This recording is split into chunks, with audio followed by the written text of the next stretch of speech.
Donc, Genèse 19, il dit ceci. Je lis à partir du verset 15. Il dit, dès l'aube du jour,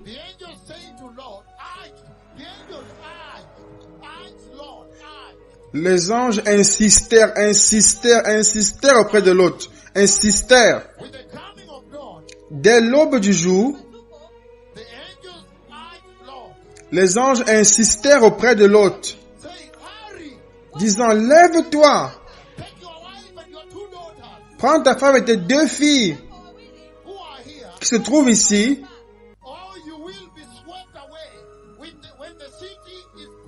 de peur que tu ne périsses dans la ruine de la ville. Et comme il tardait, si j'étais vous, je voyais la parole insistèrent, je soulignerais. Et je voyais la parole lève-toi, je le soulignerais.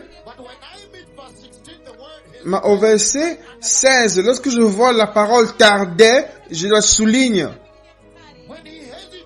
Et comme il tardait, les anges le saisissent par la main, lui, sa femme et ses 2 filles. Ils les amenèrent et le laissèrent hors de la ville, car l'Éternel voulait l'épargner. Donc vous voyez, à nouveau, le même principe qui gouverne le Seigneur, que lorsqu'il voit son peuple juste, il va être rapide à les défendre. C'est très puissant d'être né de nouveau et être juste dans ce monde ici aujourd'hui.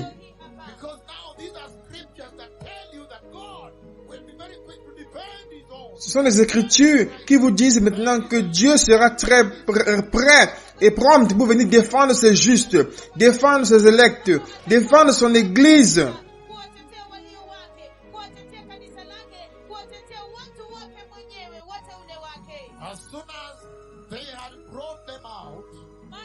Après les avoir fait sortir, verset 17, l'un d'eux dit, sauve-toi pour ta vie. Ne regarde pas derrière toi. Et ne t'arrête pas dans toute la plaine. Sauve-toi vers la montagne, de peur que tu ne périsses.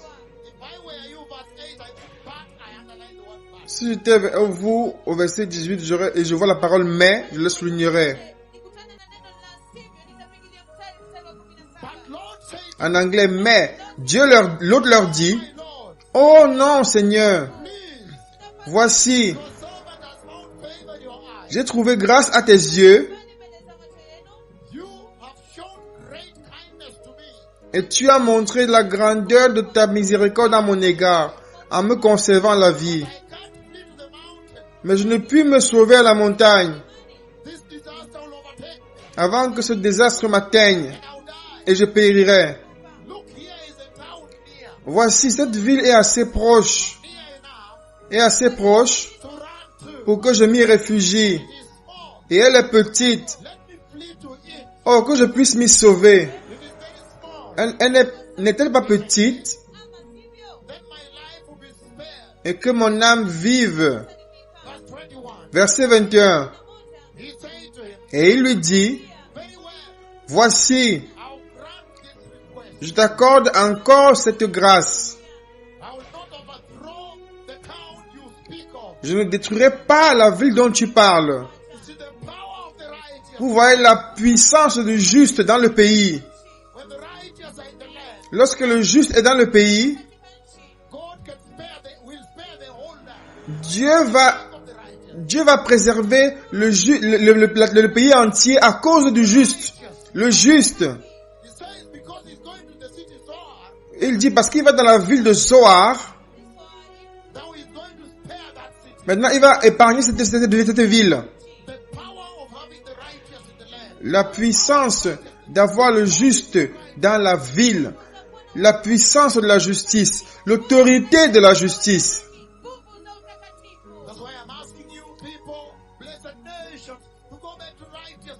C'est pourquoi je vous demande, peuple, nation, de retourner à la justice de Jésus.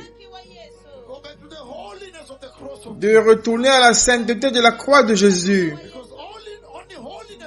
Parce que seulement la sainteté de Jésus, seulement la justice du christianisme peut délivrer une personne, peut sauver une église,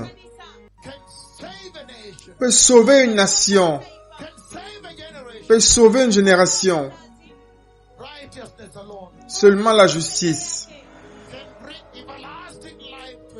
peut apporter la vie éternelle à un peuple. C'est incroyable. Il épargnera la ville. Il dit, voici, je t'accorde également cette requête.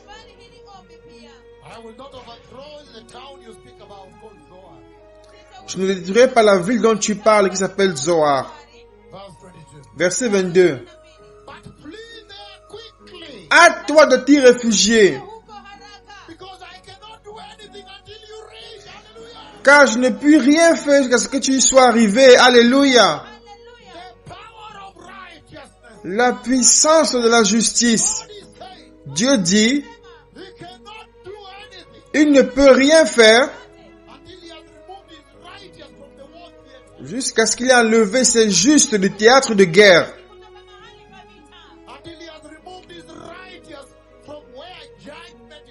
Jusqu'à ce qu'il ait enlevé ses justes d'où arrive le jugement. Combien puissant être juste. Je choisis la justice. J'espère que vous également choisirez la justice. Dieu a mesure de tenir, d'arrêter son jugement à cause du juste. Nous avons vu dans Genèse 5, 24, au temps d'Enoch. Nous avons vu Apocalypse chapitre 7, à partir du verset 2. Nous voyons Apocalypse chapitre 9, verset 4. Lorsque ces sauterelles méchantes sont venues pour piquer les personnes durant la grande tribulation, il leur fut dit de ne pas toucher au juste de Dieu. La justice est le prix, est la récompense à l'intérieur du salut chrétien. Le ciel donne une récompense à la justice. Donc il dit, va rapidement car je ne peux rien faire jusqu'à ce que tu y arrives. Vous vous souvenez du Seigneur qui promettait à Abraham dans Genèse chapitre 18.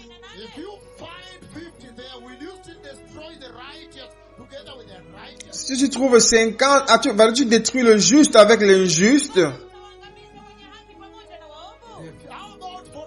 Que dit de 45 personnes justes dans la ville? Vas-tu continuer de les détruire ensemble avec les injustes? Que dit si tu en trouves 40? C'est arrivé jusqu'à 10. Que dis-tu de 10 personnes?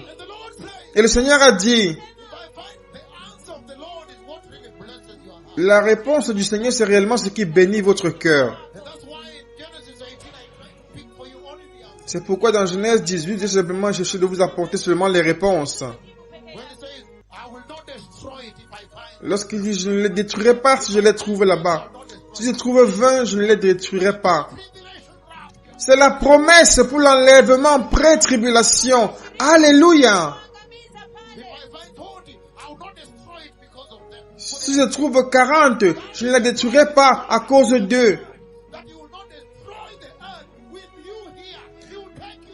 C'est la promesse que Dieu a faite à l'église, qu'il ne détruira pas la terre avec vous ici. Il vous prendra l'enlèvement premièrement.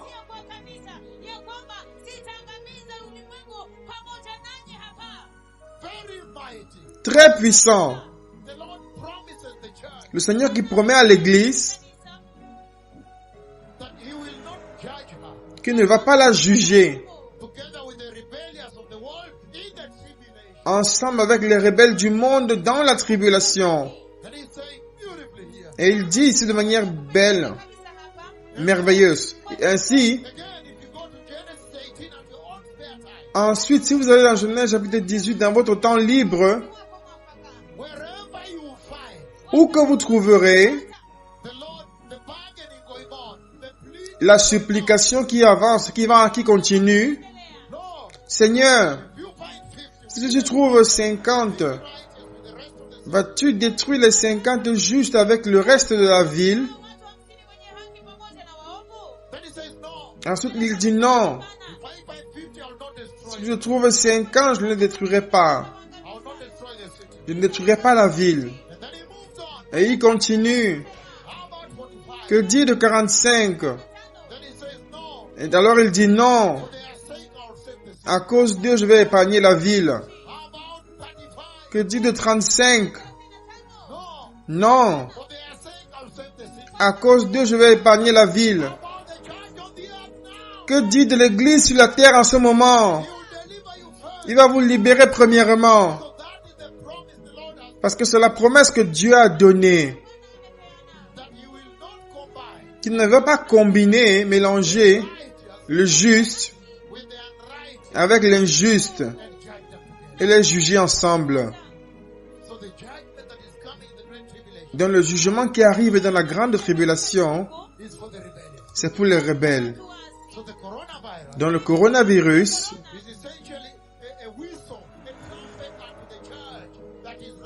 est simplement une trompette pour l'Église qui est juste. Et il dit que voici l'heure de la justice. Voici l'heure de la sainteté. Voici l'heure pour la repentance. Voici l'heure pour se préparer, car le Messie vient. Donc il continue ici.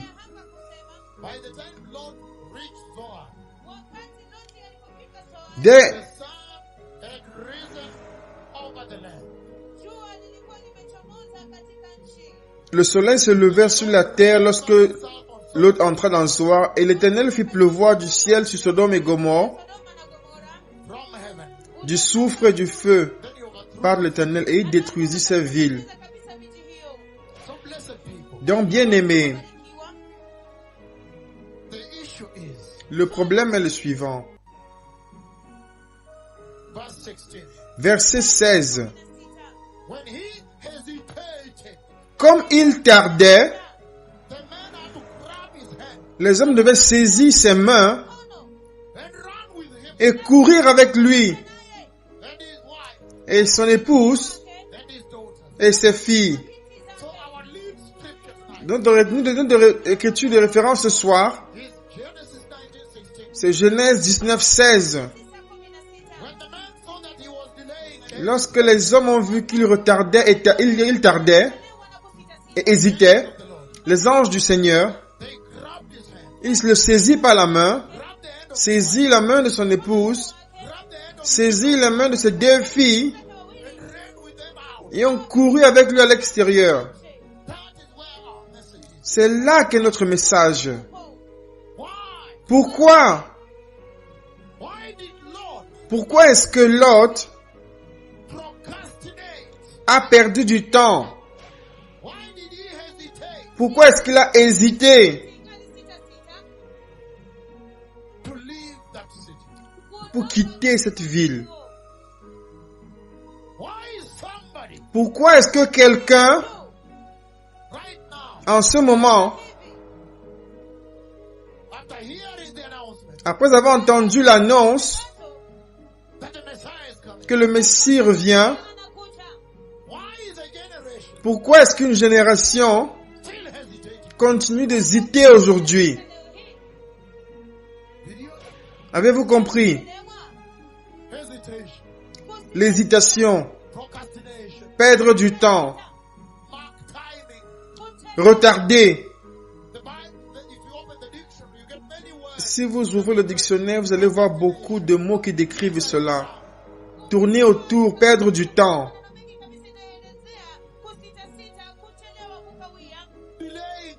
Retarder à partir. Refuser de partir. L'inertie à se déplacer. Et si vous regardez cette écriture, vous pouvez voir la génération d'aujourd'hui.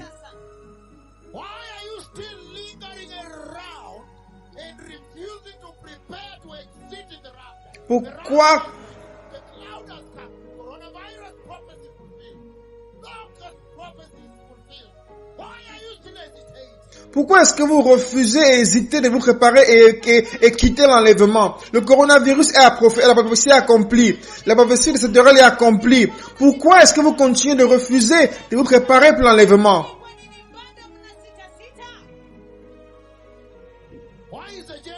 Pourquoi est-ce qu'une génération continue de perdre du temps? Pourquoi est-ce qu'une génération hésite? Pourquoi est-ce que vous perdez du temps?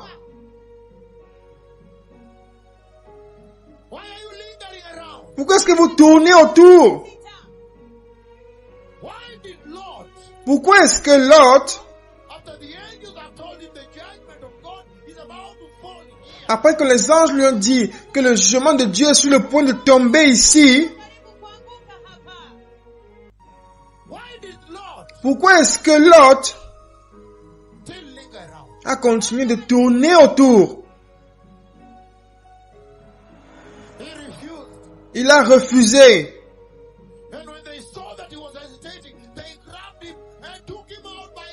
Et lorsqu'ils ont vu qu'il hésitait, ils l'ont saisi par la main et le portèrent de force hors de la ville. Aïe! Pourquoi? Pourquoi est-ce qu'il hésite? Bien-aimé, la réponse à cette question, c'est ce que l'Église d'aujourd'hui doit comprendre très attentivement. La raison pour laquelle vous voyez l'hésitation aujourd'hui,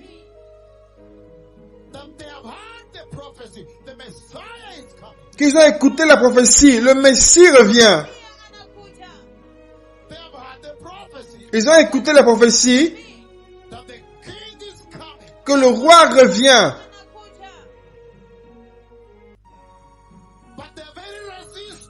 Mais ils sont très résistants.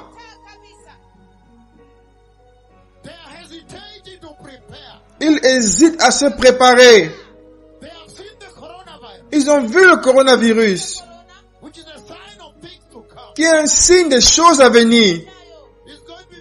Sera pire. La grande tribulation est terrible.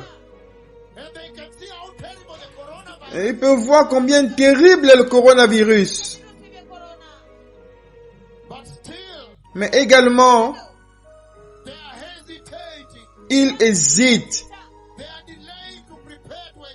Ils tardent à se préparer pour s'en aller. Pourquoi? Parce que, à cause de l'amour du monde.